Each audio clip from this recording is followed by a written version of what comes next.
Hello সবাইকে, daily diary of অনু থেকে আপনাদেরকে স্বাগত জানাচ্ছি। আশা করি আপনারা সবাই ভালো আছেন।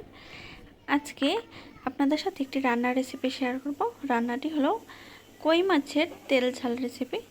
কই মাছের তেল ঝাল রান্নার জন্য এইখানে আমি কয়েকটা কই মাছ কেটে ধুয়ে পরিষ্কার করে এতে সামান্য পরিমাণ হলুদের গুঁড়া, লবণের গুঁড়া ও কিছুটা লেবুর রস দিয়ে খুব ভালোভাবে মেখে নিয়েছি ও এর সাথে দিয়ে দিলাম কিছুটা সরিষার তেল। এবার খুব ভালোভাবে হাত দিয়ে মেখে নিচ্ছি। মাছ কিংবা মাংস রান্নার ক্ষেত্রে ম্যারিনেশনটা যত বেশি ভালো হবে মাছ ও মাংসের স্বাদ ততগুণ বেড়ে যাবে। এবার একটি প্যানে সাদা তেল দিয়ে একে একে মাছগুলোকে ভেজে নিচ্ছি। মাছগুলোকে একটু সময় নিয়ে লালচে করে ভেজে নেব।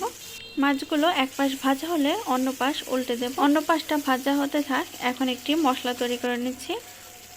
একটি বাটিতে 3টা কাঁচামরিচ, কয়েক টুকরা আদা, 1 চামচ জিরা ও হাফ চামচ সরিষা, এগুলো একসাথে বেটে নেব। শিলপাটায় বেটে রান্না করলে সেই মশলাটার টেস্টও কিন্তু দারুণ আসে। এবার সবগুলো মশলা একসাথে বেটে নেব। এখন মাছগুলো ভাজা শেষে একটি পাত্রে তুলে নিয়েছি। এই মাছ ভাজা তেলের মধ্যে এখন গোটা জিরে ফোড়ন দিয়ে দেব। ওর সাথে দিয়ে দেব গোটা গরম মশলা। এবার বেটে রাখা সেই মশলার মধ্যে হাফ চামচ শুকনো মরিচের গুঁড়া, হাফ চামচ হলুদের গুঁড়া ও পরিমাণ মতো লবণ দিয়ে সামান্য জল দিয়ে গুলে নেব। গরম মশলাটা একটু ভাজা হলে এরপরে ওই বেটে রাখা সব মশলাগুলো দিয়ে দেব। মশলাগুলোকে খুব ভালোভাবে কষিয়ে নিতে হবে। আর একটা জিনিস আমি স্কিপ করে গেছি, এখানে আমি কিছুটা সরিষার তেল ব্যবহার করেছি। যেহেতু এই রান্নাটার নামই তেল ঝাল, তো সেজন্য একটু তেলের পরিমাণ ও একটু ঝালের পরিমাণ একটু বেশিই থাকে।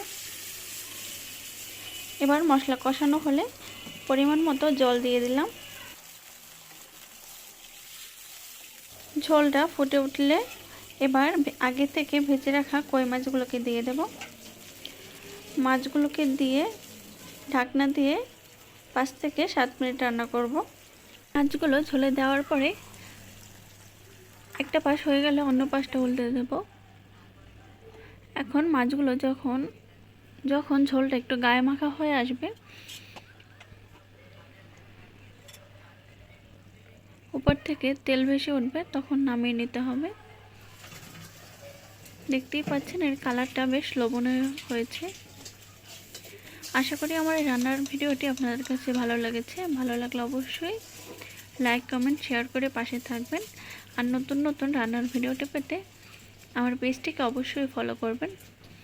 ধন্যবাদ এতক্ষণ ধৈর্য ধরে ভিডিওটি দেখার জন্য।